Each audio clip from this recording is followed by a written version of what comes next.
always help me.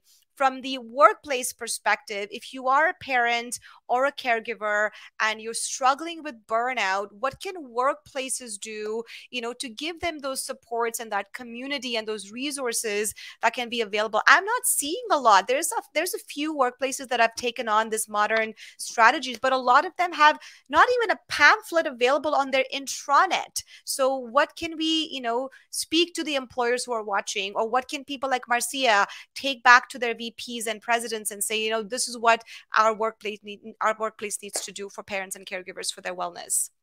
So two of the things I always look at are EAPs, so employee assistance programs, and then the employee resource groups.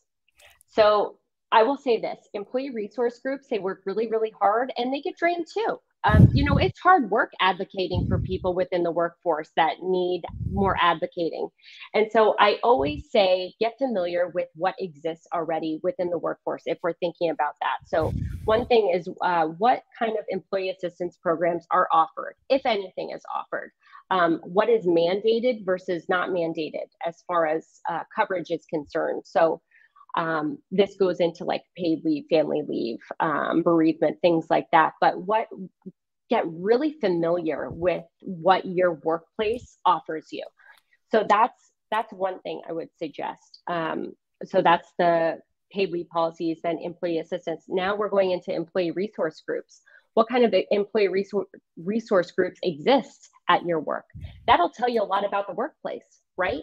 Because if you have an employee resource group, that's saying to you, hey, we need to create more resources kind of individually to meet the needs of the people who are working within, this organization, this hospital, et cetera. So those are two things I say, like within the workplace. I would say for parents and caregivers, so for caregivers, there are a lot of resources online, Caregiver Action Network that has, I believe, peer forums. You can share stories on there. There's toolboxes for caregivers, family caregivers.